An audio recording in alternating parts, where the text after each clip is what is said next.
Why is it Kadosh Baruch Hu so critical of a woman that's immodest?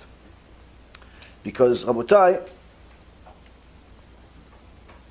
this is one of the fundamentals of creation in itself.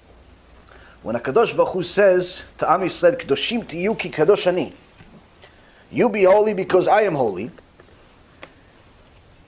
he says to them that your holiness is your modesty.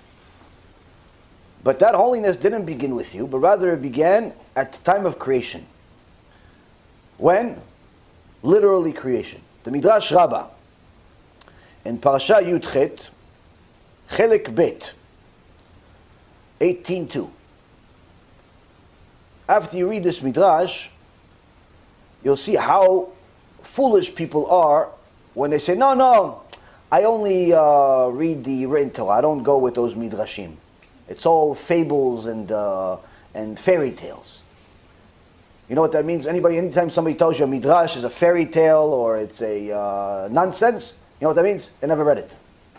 That's what it means.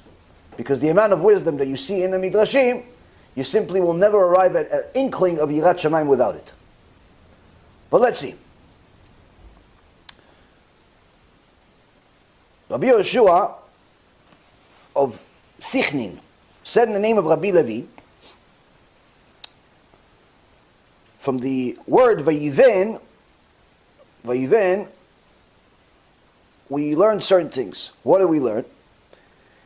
This is to teach that HaKadosh Baruch Hu contemplated from where in Adam's body to create a woman. Meaning, we all know that HaKadosh Baruch Hu created Adam HaRishon first, and then he took his rib bone and made Chava. But it wasn't like, oh, you know what? That rib bone looks tasty. Let me make a person out of it. What the Midrash is trying to tell us is the thought process, the divine thought process that went into why the rib bone and not the toe? Why the rib bone and not the nose? Why the rib bone and not the, one of the fingers? You got 10, maybe take one off. Let's say you got 9, but you don't need all 10. Why the rib bone and not maybe, somewhere else? Why this one? He said, I will not create her from the head, so that she will not bear her head proudly, and not from the eye, so that she should not be overly inquisitive. We'll elaborate on these points in a moment. And not from the ear, so that she should not be an eavesdropper, big brother. And not from the mouth, so that she's not too talkative. And not from the heart, so that she should not be an envious person. And not from the hand, so that she should not be one who touches that which is not hers. And not from the foot, so that she should not be one who steps out. Rather, I will create her from a place on the man that is private, that even when the man stands naked, that place is private, in order to instill in her traits of modesty. Meaning, HaKadosh Baruch Hu chose a section of the body that even if a man were to stand naked, it's still covered. And there's really only one part of the body, and that's the ribs. Why? Because your arms are covering it at all times. I mean, even if you don't walk around with your hands up all the time. Generally, naturally, person covers their ribs. That's modesty. Why? The source had to be modest. Why? To instill modesty in her. Now you're going to say, wait a minute, but we also know that when Hashem first created Adam and Chava, they walk around naked. So where's the modesty? From here we learn, modesty is not only your clothes. Modesty is the behavior of the person. Surely the clothes have to fit the behavior, and the behavior have to fit the clothes.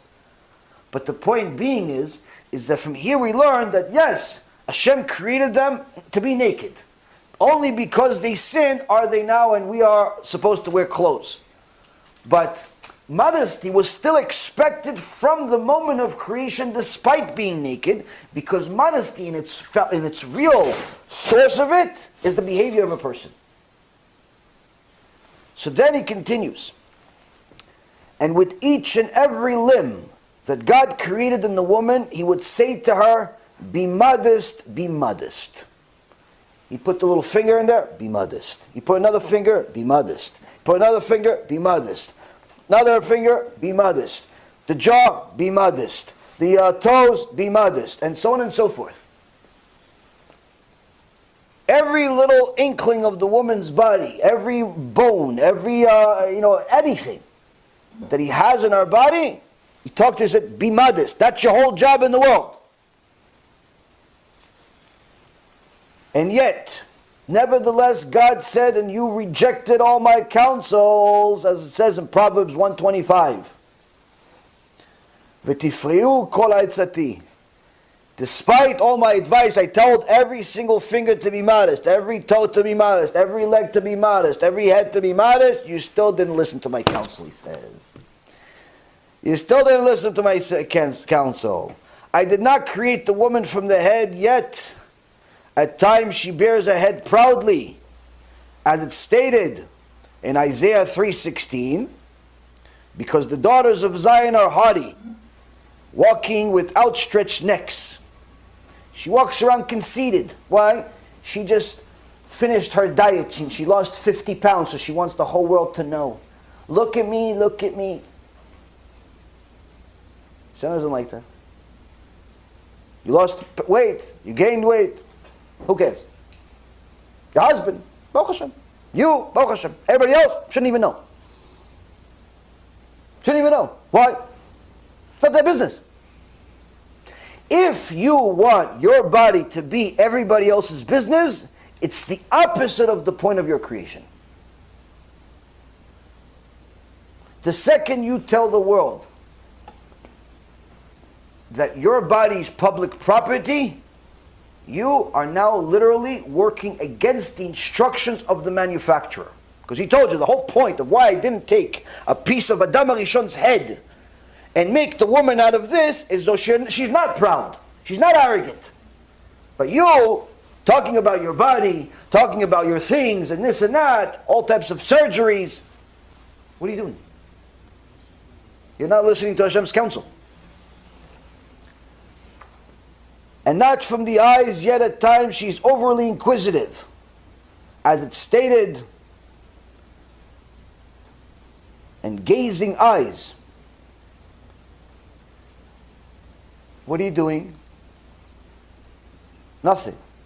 No, I see you're doing something. Yeah, I'm doing something at my house. Why do you care? You're my neighbor, not my wife. You're my neighbor. Why are you always looking at somebody else's stuff? Why? Oh, did you see, honey? Did you see what they did to their house? No, I didn't see. What happened? Oh, they just got an extension. Oh, why do you care? I don't know. I thought maybe we should get an extension. Do we need an extension? No, but they're getting an extension. It would be weird if they got an extension to their house and we don't have an extension to our house. Why are you looking? Why are you constantly looking at your friend, at your colleague, at your enemy? What business is it of yours? Hashem did not create you from Adam HaRishon's eyes specifically because He wanted that you don't look elsewhere. The only place to look at is your own 4 amot. Your own life. You want to focus your attention? Focus it on your husband. Focus it on your kids. That's it. You have extra time? Honor your parents.